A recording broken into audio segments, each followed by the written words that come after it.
SYNCOPE, Screenplay by Kenneth F. Cannon, October 2016.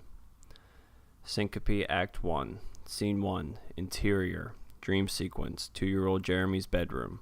Sound of eerie music plays as Jeremy's young eyes open and stare at a mobile of birds flying above his crib, slowly moving. The child's mother starts softly singing a nursery rhyme.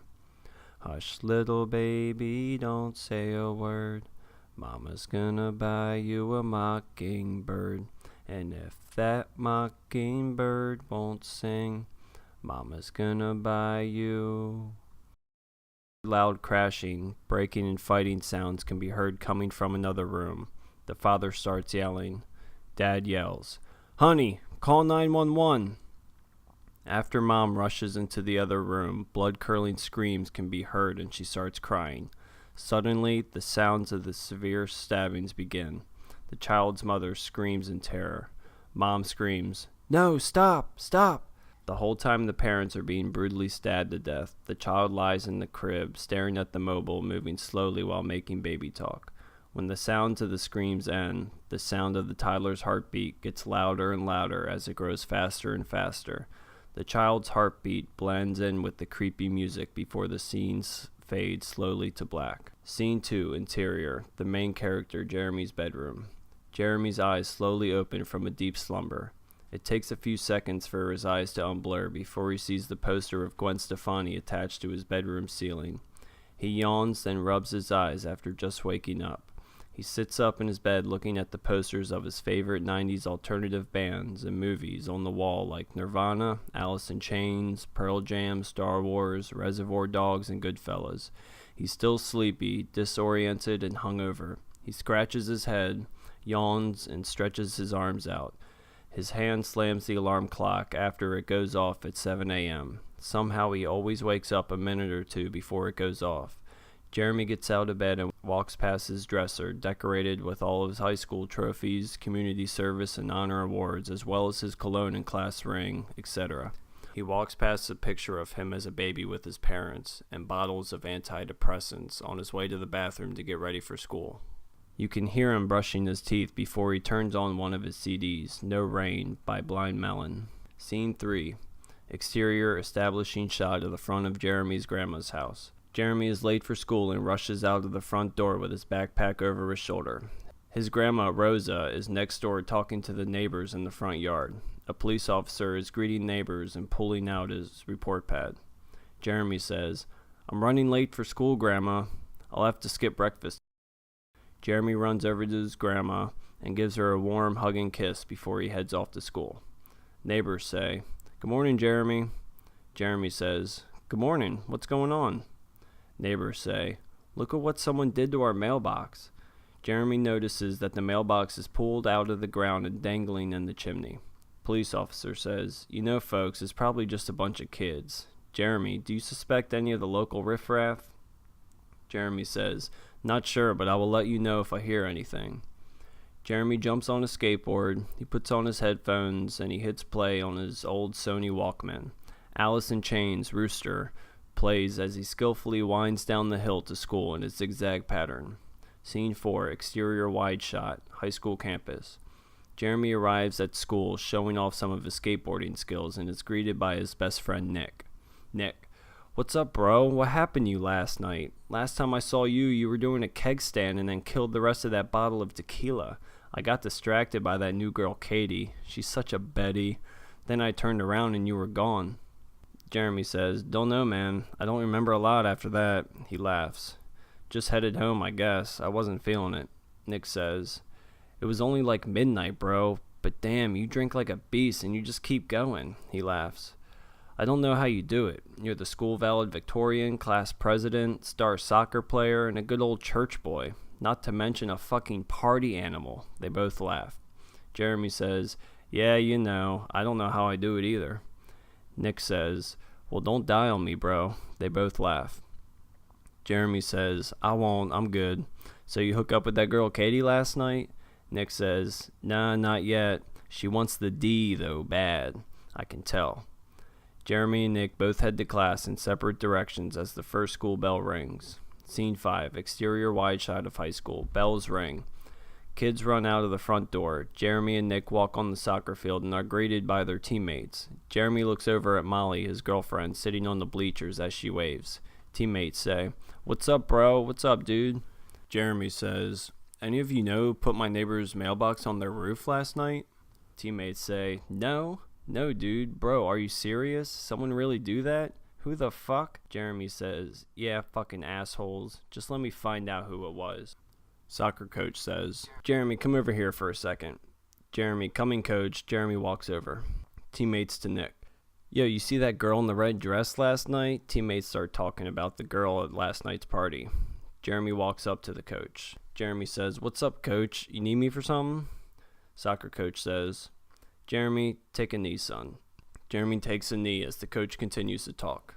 Soccer coach says, "I was just wondering if everything is all right. I've noticed you seem a little preoccupied lately. Everything okay? Anything on your mind?"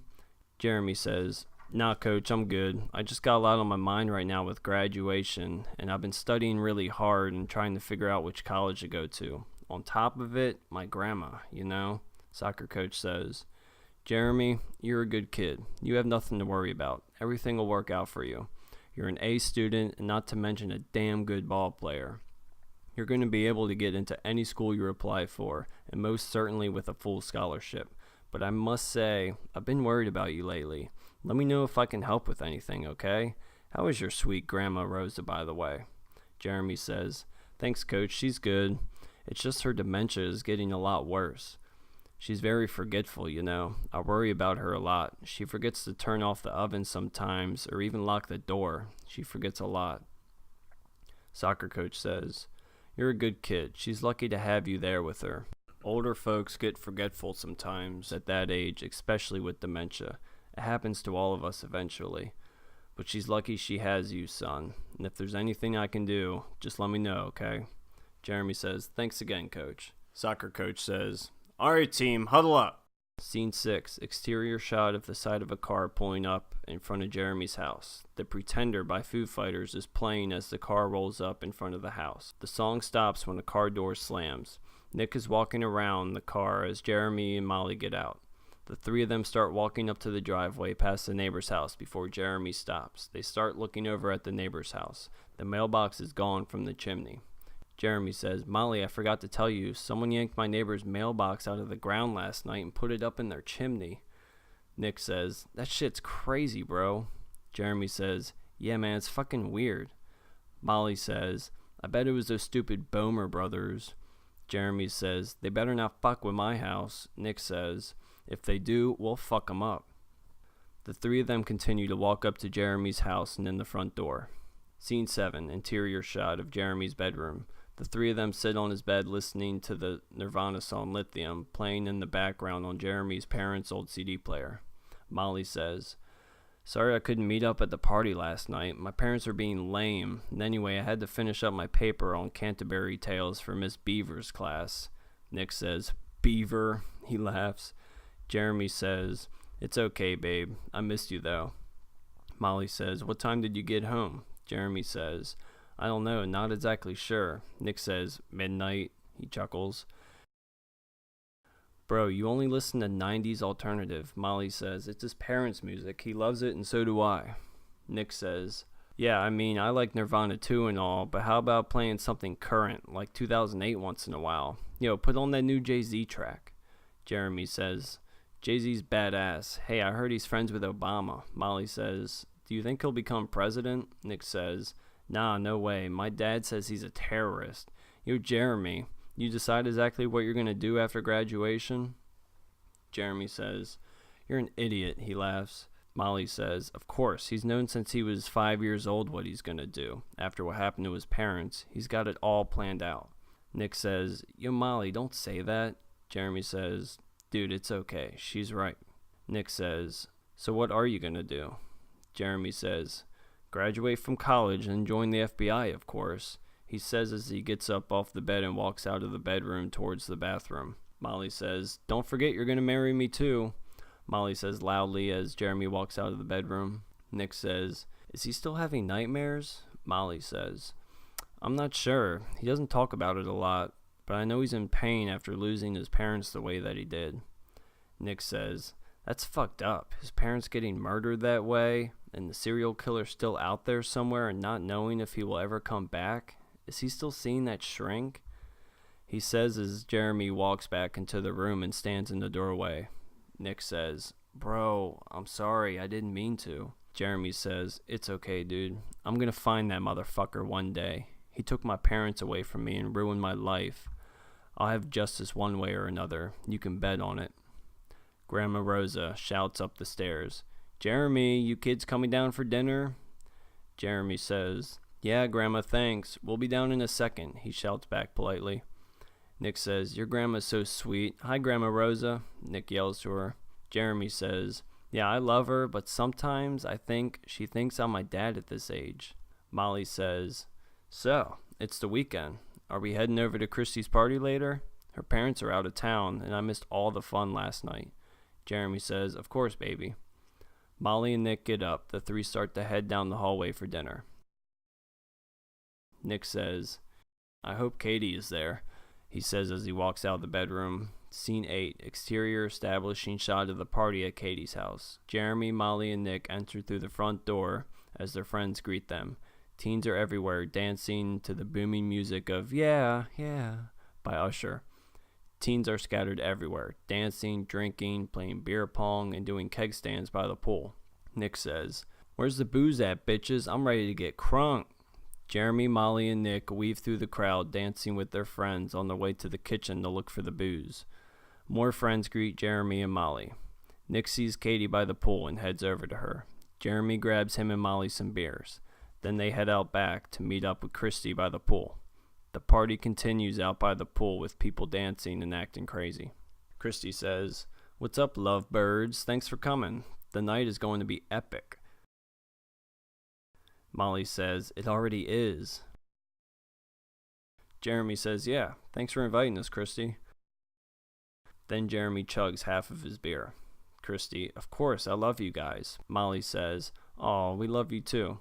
Jeremy chugs the rest of his beer really quick. Jeremy says, "I'm going to go grab another drink. The two of you need anything?" Molly says, "I'm good, babe. I just got one." Christy says, "If there's a Four Loko in there, grab me one, please." Jeremy says, "Sure thing." Jeremy turns and walks back inside to get a drink. Christy says, "Damn, he killed that one fast." She laughs.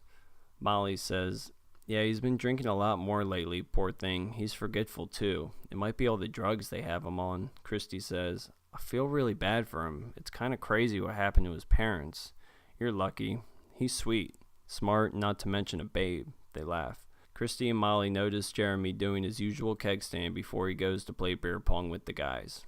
Christy says, "Is Jeremy still having a hard time dealing with his parents' murder?" Molly says, "Yeah, I think that's why he's been drinking a lot lately." Christy says, "Can I ask you, what exactly happened to his parents? Do you know?" Molly says, "Well, his parents put him in bed that night. He says he can remember his mom singing to him. Then suddenly, he heard some sounds coming from the other room. His parents were screaming, his mom crying, begging for the killer to stop. The last thing he remembers is seeing blood everywhere.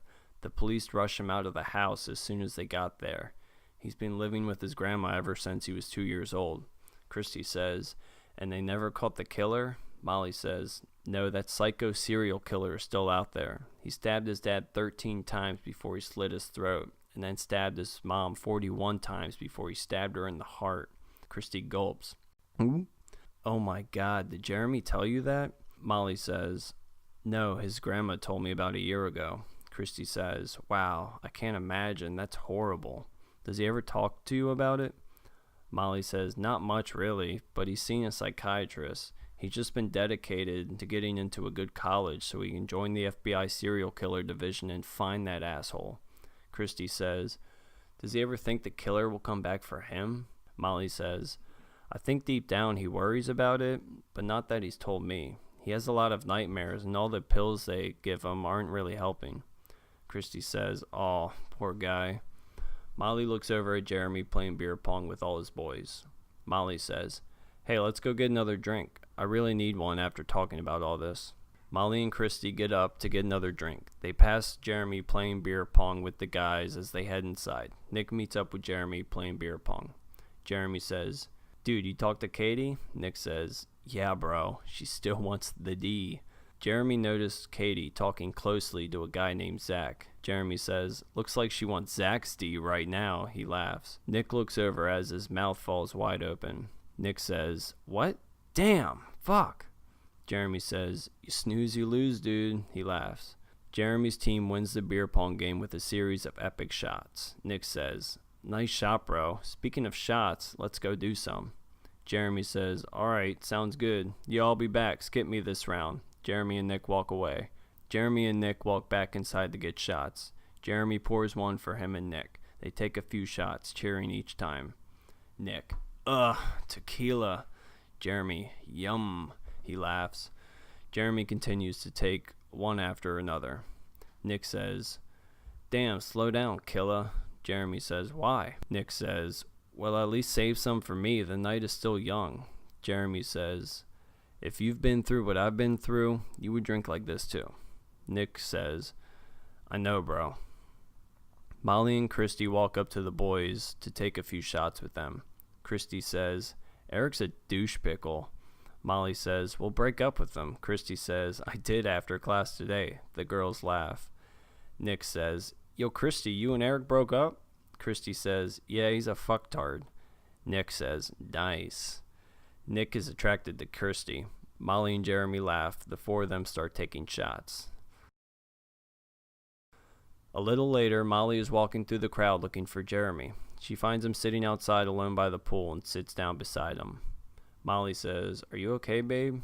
Jeremy says, just thinking about my parents. Molly says, I know, babe. I'm here for you. Molly gives Jeremy a hug after a brief pause. Molly says, do you ever worry the killer will come back for you? Jeremy says, I know he's coming back for me. I can feel it. It's been almost 16 years to the day, and I would really like to find him before he finds me. Molly says, I know it's hard growing up in a little town and everyone knows. I want you to know I love you and I'll always be there to help you. Jeremy says, I love you too. Molly says, my parents gave me a midnight curfew. They said I've been partying too much lately. Jill's sober and is going to give me a ride if you want to stay. Jeremy says, yeah, I think I'm going to hang with my boys tonight, babe. Molly says, well, just don't get in too much trouble, okay? They cuddle, kiss, and make out a little bit before she leaves. After they kiss goodbye one last time, Jeremy heads back into the house to party more. Jeremy says, the party animal has returned. Jeremy grabs a bottle and starts chugging it and dancing. Scene 9, exterior shot of Jeremy stumbling out of the side gate leaving the party. He tries to hop on a skateboard, but falls off a few times. He decides to walk home. He feels as if he's being followed as he stumbles home. Jeremy is so drunk he can barely see. A burglar is upstairs in another neighbor's house with a flashlight. Sound of glass breaking comes from the neighbor's house. Slow fade to black. Scene 10, interior, Jeremy's bedroom. Eerie music. Jeremy slowly wakes up to a poster of Gwen Stefani on his ceiling. He is still very disoriented from drinking too much the night before. He tries to remember how he got home. He vaguely remembers feeling like someone was following him. Jeremy's grandma knocks on the door. Grandma Rosa says, Jeremy, get up, sweetie. I need you to get ready quickly for church. Jeremy says, okay, Grandma.